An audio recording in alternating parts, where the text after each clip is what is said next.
설교를 준비하다 보면 누가 그 설교를 듣는지가 굉장히 중요할 때가 있습니다.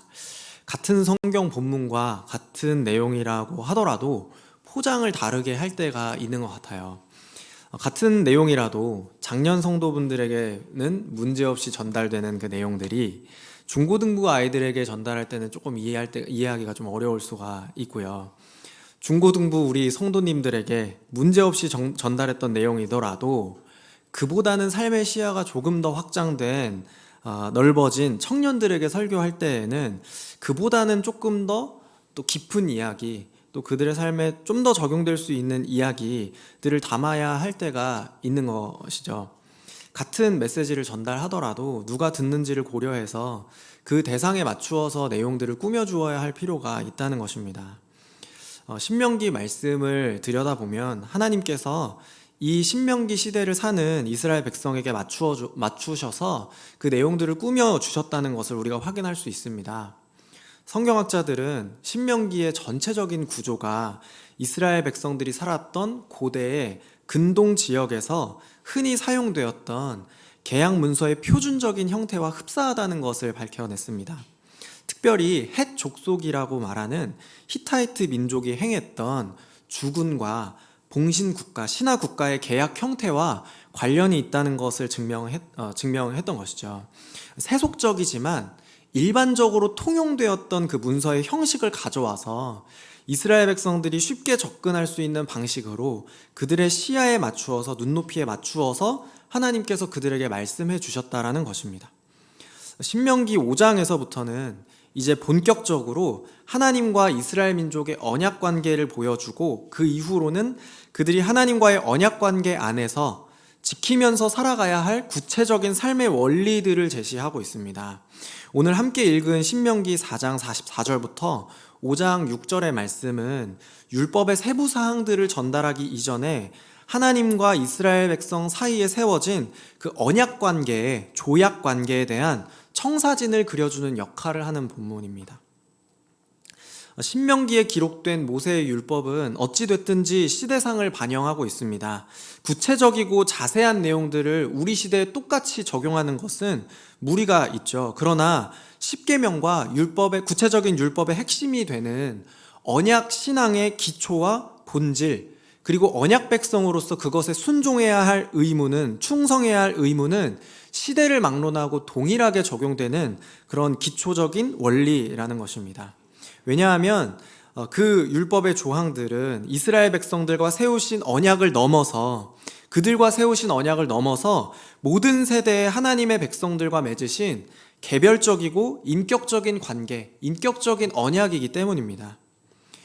그래서 여러분, 오늘 하나님께서 오늘 우리를 그분의 백성을 삼아주시고 우리를 그분의 자녀라고 말씀하실 때에 하나님이 이스라엘 백성들을 부르시고 세우신 것처럼 저와 여러분 한 사람 한 사람과도 동일한 관계로 우리를 부르시는 줄 믿습니다. 그래서 모세를 통해서 이스라엘 백성들에게 주어지는 이 언약의 내용들이 오늘날 저와 여러분을 향한 하나님의 말씀이고, 또 하나님의 백성, 모든 세대에 걸친 하나님의 백성을 향한 그분의 뜻이라는 것을 기억해야 한다는 것이죠. 여러분, 오늘 말씀을 통해서 하나님이 우리와 세우신 그 언약의 의미를 기억하고 오늘 우리 삶에 말씀하시는 하나님의 요구에 순종함으로 반응할 수 있는 그런 저와 여러분, 수원 꿈꾸는 교회가 되기를 주님의 이름으로 축복을 드립니다. 먼저 하나님께서 우리와 세우신 그 언약의 내용들을 통해서 우리는 하나님께서 이스라엘 백성들 뿐만 아니라, 그들에게 뿐만 아니라 오늘날 저와 여러분, 그리고 모든 세대의 그리스도인 교회들과 언약을 세우시고 우리에게 말씀하시는 분이라는 것을 기억해야 합니다. 우리는 하나님과 이스라엘 백성이 언약을 맺던 출애굽기의 시내산을 알지 못하고 그 시대에 살지도 않았지만, 하나님은 과거와 현재 그리고 미래의 모든 세대와 언약을 맺으시고 동일하게 말씀하시는 분이라는 것입니다. 신명기 5장 2절부터 3절 말씀인데요. 우리 하나님 여호와께서 호렙산에서 우리와 언약을 세우셨나니 이 언약은 여호와께서 우리 조상들과 세우신 것이 아니요 오늘 여기 살아있는 우리, 곧 우리와 세우신 것이라. 아멘. 오늘 본문의 말씀은 여호와 하나님께서 호렙산에서 세우신 언약, 즉 시내산에서 모세를 통해서 세우신 언약의 당사자가 지금 신명기 배경인 모압 평지에서 듣고 있는 이스라엘 백성들 당사자라는 것을 이야기하고 있습니다. 시내산에서 언약을 들었던 이스라엘 백성들과 지금 모세에게 모압 평지 앞에서 언약의 내용들, 그 율법의 내용들을 듣고 있는 그 언약의 당사자가 같은 동일한 대상이라는 것을 이야기하고 있는 것입니다. 여러분, 사실 우리 눈앞에 있는 이 본문을 통해서 펼쳐지고 있는 신명기의 상황과 상황적인 배경과 우리가 알고 있는 그 사실과는 전혀 들어맞지 않는 이야기입니다. 왜냐하면 하나님께서 이스라엘 백성들과 세우신 언약은 시내산의 언약이었고 지금은 모압 평지의 언약이죠. 그리고 시내산 언약은 이집트에서 하나님께서 많은 기적과 초자연적인 계시로 탈출시킨 출애굽 당사자들과 세우신 언약이고, 모압 평지에서 세우신 언약은 그 출애굽 당사자들의 후손들, 자손들, 즉 초자연적인 기적을 실제로는 경험해보지 못했거나 기억이 나지 않는 이 출애굽 이후의 세대들과 세우신 언약이기 때문에 그렇습니다. 이 둘은 완전히 다른 언약이죠. 시내산에서 율법을 받은 이후에 수많은 사람들이 죽었고 그 이후에 수많은 사람들이 태어났습니다. 여러분, 그럼에도 오늘 본문이 이야기하고 있는 것은 오늘 이스라엘 백성에게 지금 이 언약이 그들의 조상과 세운 언약이 아니라 오늘 여기 살아있는 우리와 세우신 언약이라는 것을 이야기하고 있는 것입니다. 과거의 빛바랜 언약이 아니라 오늘 우리에게 살아있는 생명력 있는 언약이라는 것을 하나님께서 우리에게 분명히 말씀해 주고 계신 것입니다. 신명기 5장 3절 말씀인데요, 저희 다시 한번 같이 읽어보겠습니다.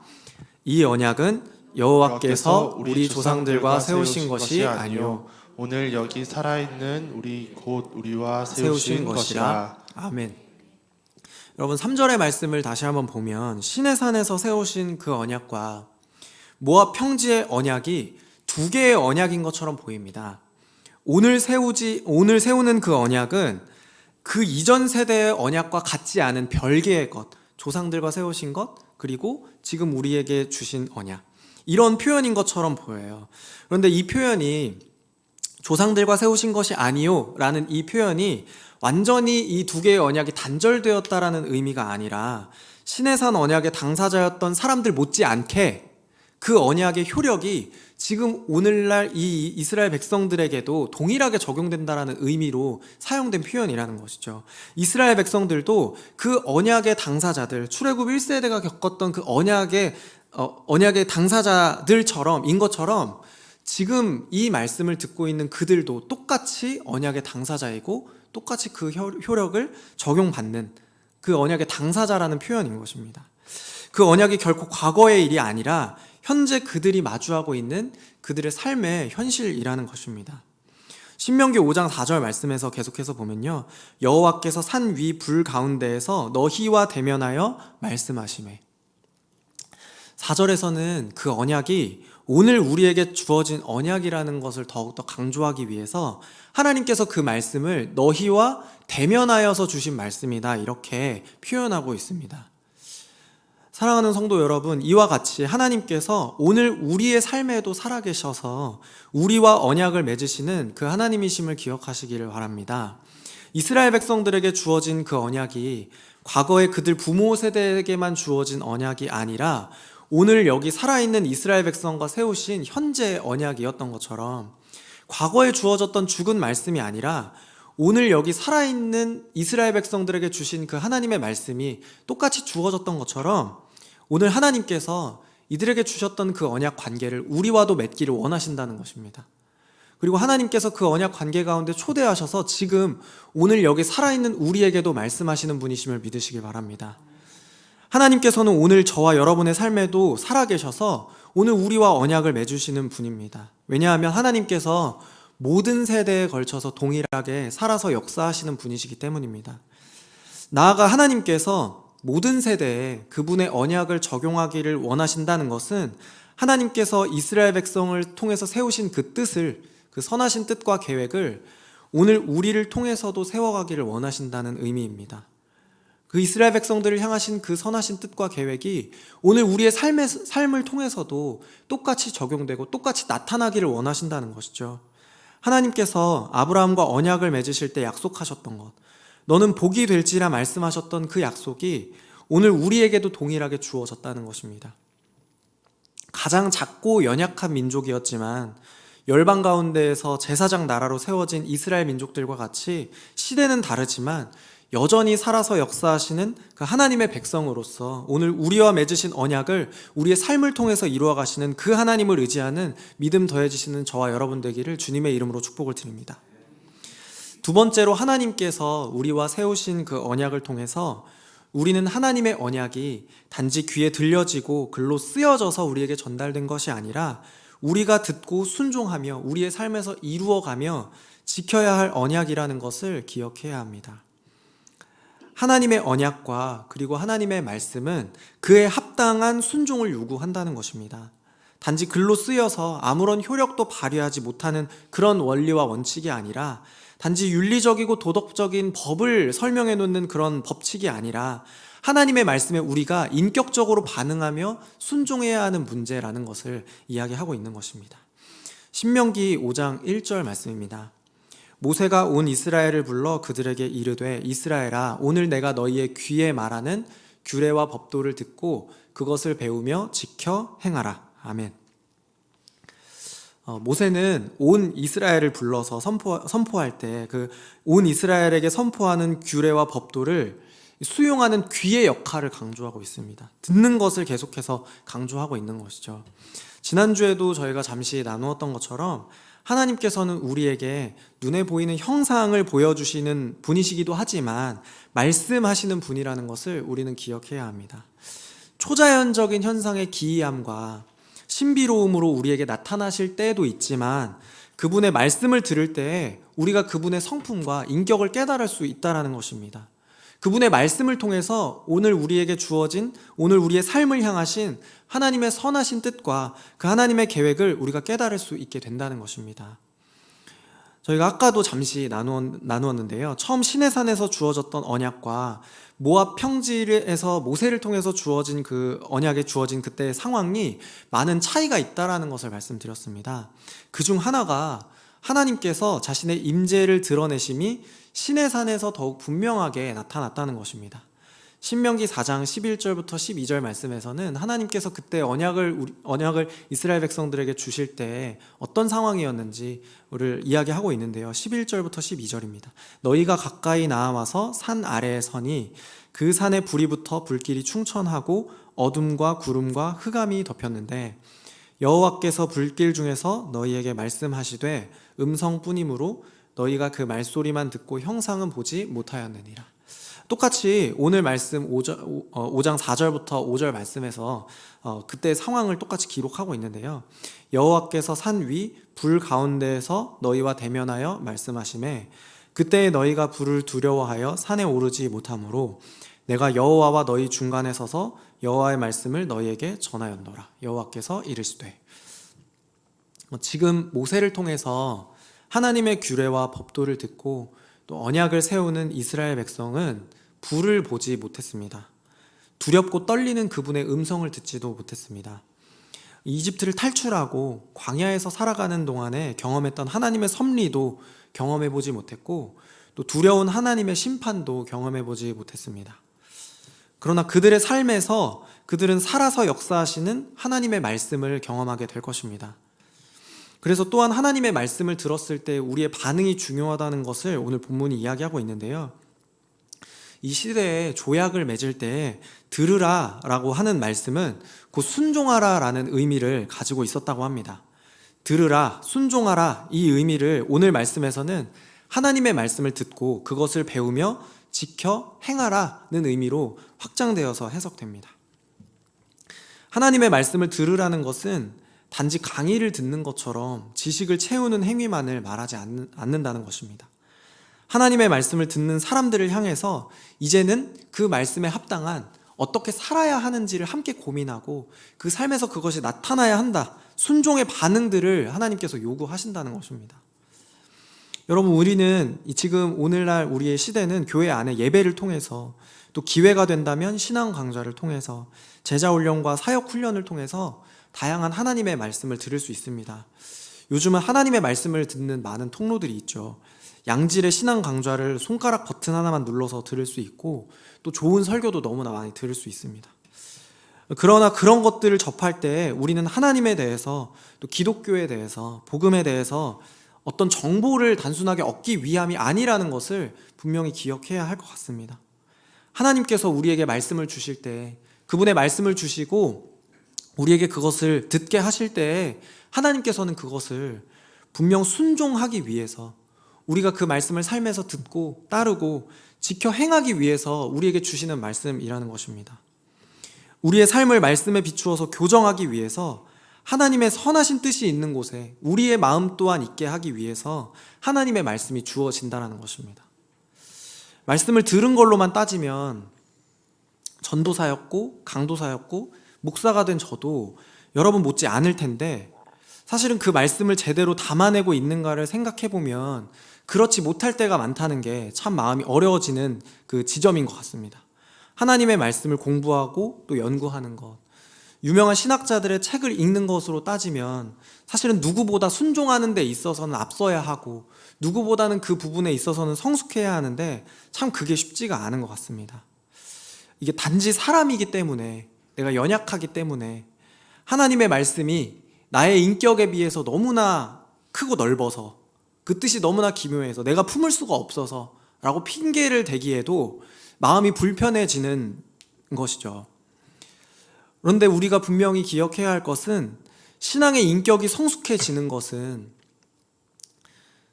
또 한 사람의 그리스도인이 자라간다는 것은 결코 들은 것으로만 되어지지는 않는다는 것입니다.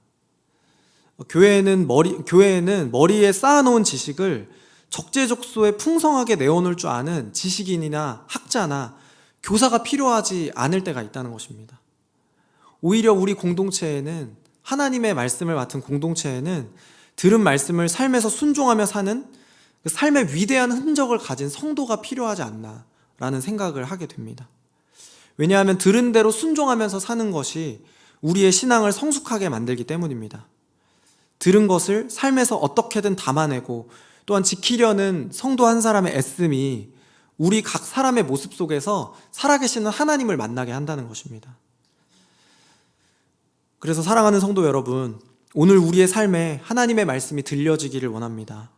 하나님의 말씀을 듣는 시간이 늘어나기를 소망하고, 또 하나님의 말씀과 우리가 가까이 있기를 소망합니다.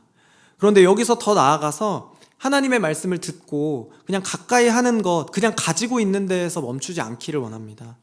들은 말씀에 인격적으로 반응하고 순종할 수 있는 그 믿음이 더해지는 그런 성도들의 삶이 되기를 원합니다.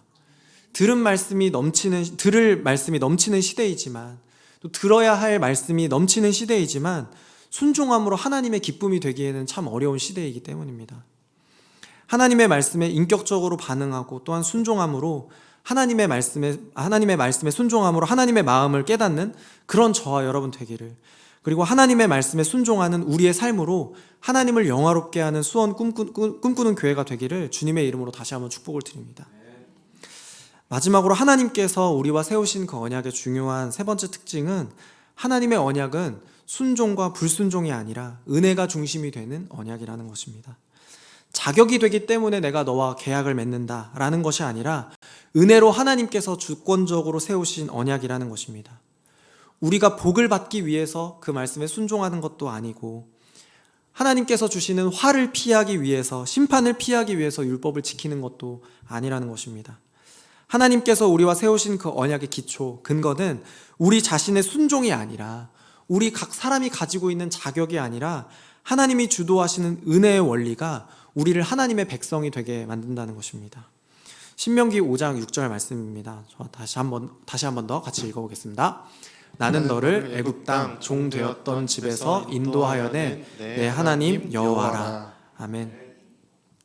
오늘 본문 5장 6절에서부터 21절까지의 말씀은 10계명이라고 알려진 그 10개의 계명들, 10개의 명령들이, 말씀들이 이스라엘 백성들에게 가르쳐지는 그 가르침을 기록한 본문인데요.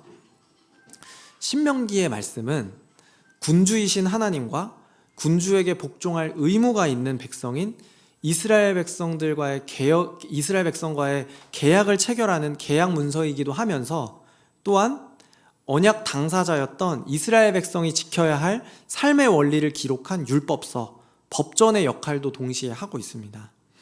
율법의 내용을 생각할 때 우리가 무엇을 해라, 무엇을 하지 말아라 이런 형식과 순종하면 복을 받고 불순종하면 저주를 받을 것이다 라고 하는 이 전형적인 형식을 상상하게 되죠. 그런데 오늘 본문에서 6절 말씀을 보면요, 10개의 명령을 제시하기 전에, 10계명의 말씀을 제시하기 전에 먼저 하나님께서는 하나님이 누구이신지, 그분이 어떤 일을 행하시는지를 그들에게 먼저 선언하면서 이 말씀을 시작하는 것을 볼 수 있습니다. 선언하는 내용은 두 가지인데요, 먼저는 하나님이 누구이신지, 그리고 그 하나님께서 무엇을 하셨는지, 이 두 가지를 먼저 선언하고 있습니다.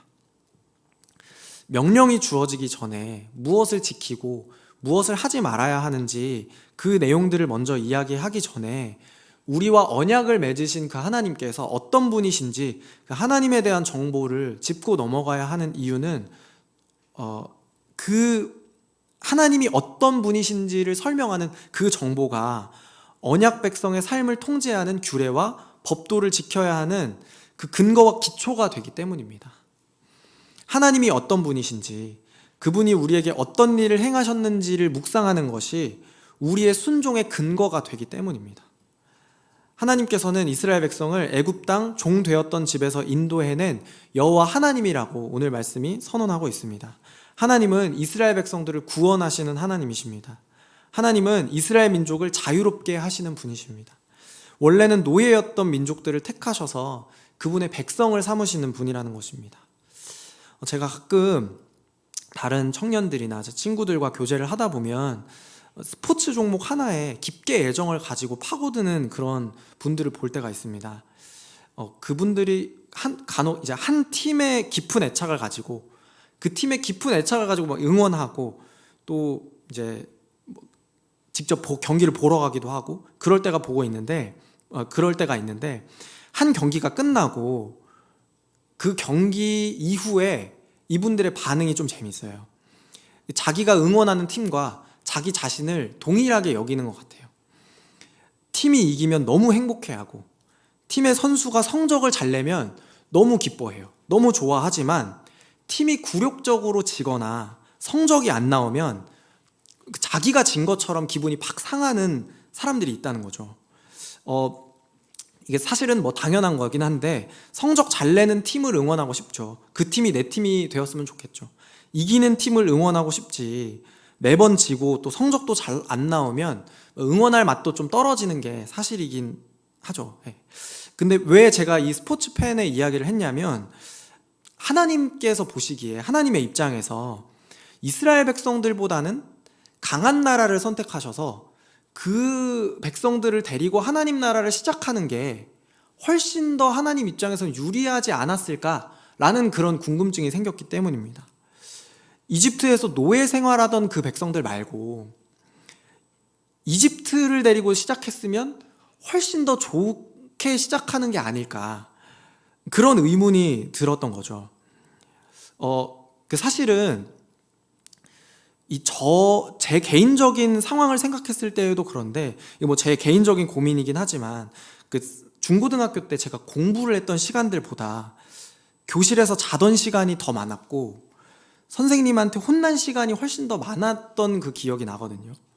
뭐 대학교 때도 똑같이 뭐 공부를 잘하거나 머리가 좋거나 해서 뭐 그런 식으로 제가 이제 하지는 않았는데, 그러면 뭐 남들보다 훨씬 착하게 살았나 하면 그런 것도 아니고, 교회를 열심히 다녔나 하면 또 그렇지도 않은데요. 사실은 지금 제가 이 앞에 서 있는 것만 봐도 놀라운 일들인 거죠. 제가 그 사역을 맨 처음 시작했을 때, 특히 이제 전도사가 된 지 딱 1년 차였을 때 그런 고민이 되게 많았던 것 같아요. 제가 같이 사역을 동역했던 이제 다른 이제 부서의 목사님들, 교역자분들은 그 교회에서 이제 한 10년 정도, 또 뭐 5년 이상 열심히 이제 목회를 하셨던, 부서를 이끌어 오셨던 분들이 많으셨고, 또 뭐 신앙의 연차든 사역의 연차든 훨씬 더 탁월한 분들이 더 많았는데 그분들과 함께 동역을 하다 보니까 제가 이런 고민을 하게 된 것 같아요. 또 특별히 부서 안에서 선생님들을 교사분들을 대할 때 이분들이 훨씬 더 이 교회와 이 아이들과 이 사역에 대해서는 훨씬 더 탁월하실 텐데, 훨씬 더 정보도 많으시고 경험도 많으실 텐데 내가 뭐라고 이분들을 신방할 자격이 있을까? 내가 뭐라고 이분들이 나에게 기도 제목을 부탁하시고 부서 하나를 통째로 맡겨놓으시고 이렇게 하시는 걸까? 내가 이 모든 것들을 감당할 자격이 있는가라는 그런 고민이었던 것이죠. 뭐 하나님께서 사람을 잘못 보신 거 아닌가라는 그런 고민을 하기도 했습니다. 훨씬 더 잘하고 실력 있는 선후배들이 많은데 그때에는 동료 사역자들과 동역자들과 저를 비교하면서 나의 모습을 보기에 급급했던 것 같습니다. 나의 모습과 나의 모자란 부분들, 부족한 것들을 보기에 급급했던 것 같습니다. 그때 묵상하면서 위로를 얻었던 말씀이 여러분도 잘 알고 계시는 고린도전서 1장 말씀인데요. 저희 같이 한번 읽어보겠습니다. 고린도전서 1장 27절 말씀입니다. 그러나 하나님께서 세상에 미련한 것들을 택하사 지혜 있는 자들을 부끄럽게 하려 하시고 세상에 약한 것들을 택하사 강한 것들을 부끄럽게 하려 하시며 하나님께서 세상에 천한 것들과 멸시받는 것들과 없는 것들을 택하사 있는 것들을 폐하려 하시나니. 아멘. 물론 제가 그렇게 미련하지는 않고 그렇게 약하지도 않고 뭐 그렇게 천하거나 멸시받거나 뭐 이렇지는 않았는데요. 이 말씀이 저에게 참 위로가 되었던 것은 이게 내 힘으로 감당하는 일이 아니었구나. 하나님께서 그냥 내 모습을 보고 내가 지금까지 신앙생활을 해왔던 것들로 나를 선택하고 부르시지 않았구나 라는 사실이 저에게 큰 위로를 주었던 것 같습니다. 사랑하는 여러분, 나를 바라보면 당연히 자격이 없습니다. 사역자가 될 자격도 없을 뿐더러 그리스도인이 될 자격은 있을까요? 수도 없이 하나님의 말씀에 불순종하면서 내가 하고 싶은 대로만 살아왔는데, 그런데 하나님께서 사람을 택하시고 부르시는 방식이 뭐 자격 어쩌고 저쩌고 하지 않으신다는 것입니다. 나를 묵상하고 나의 인격과 성품, 나의 지성, 나의 영혼까지 탈탈 털어서 그 안에서 자격을 찾는 방식으로 하나님께서 저를 부르신 것이 아니라, 하나님께서 그렇게 우리를 부르신 것이 아니라 하나님의 행하신 일을 근거로 해서 하나님께서 저와 여러분들을 향해서 베풀어 주시는 그 은혜를 기초로 해서 우리를 불러주신 줄로 믿습니다. 또한 그것이 우리의 언약 백성 될 자격인 줄 믿습니다. 저와 여러분에게 새로운 생명을 주시고 또한 기쁨의 축제를 나누게 하시는 그 하나님께서 우리의 순종과 불순종으로 또 우리의 자격 여부로 우리를 구원하지 않았다는 그 사실을 믿으시길 바랍니다.